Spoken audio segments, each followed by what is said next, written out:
General Luciano San Miguel Highway ni June Panganiban, Austria. Matagal na panahong itinago sa atin ng kolonyal na edukasyon ng mga Amerikano ang kabayanihan na maraming Pilipinong nagbuwis ng buhay sa ngalan ng kalayaan. Inakala ng maraming Caviteño na si General Emilio Aguinaldo na ang pinakadakilang bayaning naiambag na nalawigan ng Cavite sa ngalan ng paikipaglaban para sa kalayaan. Bukod kay Julian Montalan at Cornelio Felizardo, isa sa dapat nating dakilain at bigyan ng wastong pagkilala at pagdakila ay si Luciano San Miguel. Noong ika-28 ng Marso, 1903, kasama ang may 200 tauhan ay nagbuwis ng buhay si General Luciano San Miguel sa madugong sagupaan sa Coral na Bato, Antipolo Rizal, laban sa puwersa ng mga mananakop na Amerikano na sinuportahan ng mga sundalong Makabebe. Marangal na naipaglaban si General San Miguel at pinatunayan ang kanyang pagiging tunay na katipunero hanggang sa huling patak ng kanyang dugo. Kabaligtaran naman ito ng ginawa ni General Emilio Aguinaldo na matapos mahuli ng mga Amerikano noong Marso 23, 1901 sa Palanan Isabela, ay agad na nangampanya sa mga revolusyonaryong patuloy na lumalaban sa magsisuko na rin sa mga Amerikano. Kung multong patuloy na isinusumbat ng kasaysayan sa pagkatao ni General Emilio Aguinaldo ang pagkamatay ni na Andres Bonifacio noong Mayo 10, 1877 at ni General Antonio Luna noong Hunyo 5, 1879. Kadakilaan naman ang pinatunayan ni General Luciano San Miguel nang buhayin nito ang katipunan at magtangkang ipagpatuloy ang revolusyon laban sa Amerika. Noong panahong karamihan sa mga pinuno ng pag-aaklas ay tumalikod na sa paghahangad ng kalayaan. Ipinanganak si General Luciano San Miguel noong Enero 7, 1875 sa Noveleta, Cavite. Siya ang panganay at nag-iisang anak na lalaki ng mag-asawang Regino San Miguel at Gabriela Saclolo. Nakapagtapos siya sa Ateneo de Manila at nakahanda ng magpakasal sa kasintahan niyang si Maria Ongkapin nang pumutok ang himagsikan noong 1876. Kung kaya sa edad na 21 gulang ay sumapi siya sa pangkat ng mga magdiwang sa noveleta na kinabibilangan ni na Artemio Ricarte, Diego Mojica at Mariano Malvar. Nabigyan ng ranggong colonel si San Miguel at namuno sa paikipaglaban ng mga katipunero sa Nasugbu, Batangas. Ika-25 ng Marso, 1877 nang sumanib si San Miguel sa pangkat ni na General Artemio Ricarte at General Emilio Aguinaldo sa Imus upang salakayin ang mga Kastila sa Cavite at San Francisco, Malabon.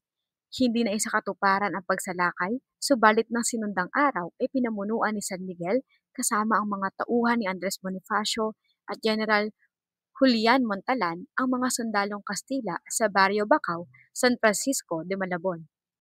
Nang isuko ng mga magdalo ang paikipaglaban sa mga Kastila kay Gobernador General Primo de Rivera noong Disyembre 1877 ay pinagpatuloy pa rin ni General Luciano San Miguel ang paikipaglaban. Pinamunuan niya ang pangkat ng mga revolusyonaryo sa gitnang Luzon hanggang nang muling magbalik si General Aguinaldo upang ipagpatuloy ang paikipaglaban sa mga Kastila. Tauhan ni General San Miguel ang unang napatay sa tulay ng San Juan nang sumiklab ang digmaang Pilipino-Amerikano noong ika-4 ng Pebrero, 1879.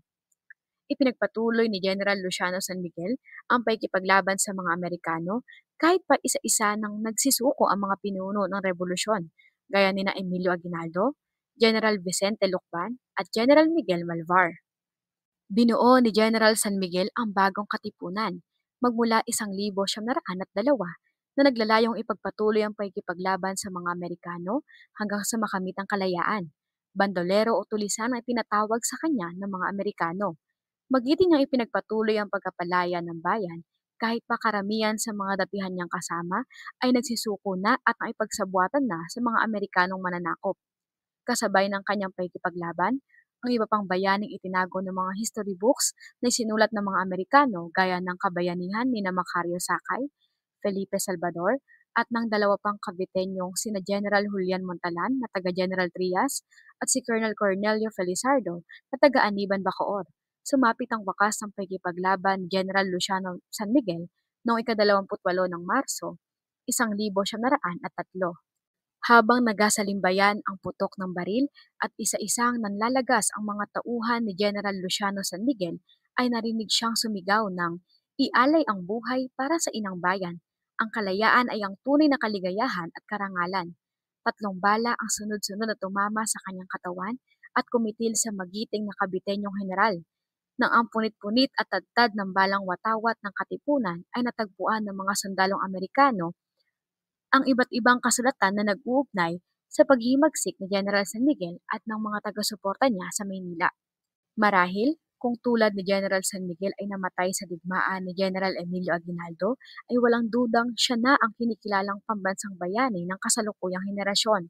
Subalit ang ginawa ni General Aguinaldo na pagsuko sa mga Kastila sa kasunduan sa Biak na Bato noong Disyembre 14, 1897 na inulit niya sa mga Amerikano noong Marso 23, 1901, ang nagpababa sa kanyang pedestal bilang bayani.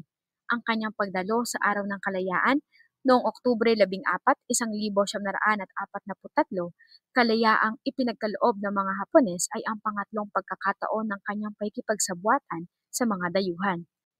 Malayong-malayo ang kabayanihan ni General Luciano San Miguel sa naiambag ng unang Pangulo ng Republika ng Pilipinas. Hindi kaya panahon ng kilalanin si General Luciano San Miguel at panahon na rin ang ipangalan sa kanya ang mahabang kalsadang tumatagos mula Coastal Road hanggang sa may boundary ng Tagaytay at Nasugbo. Maligayang paglalakbay sa General Luciano San Miguel Highway.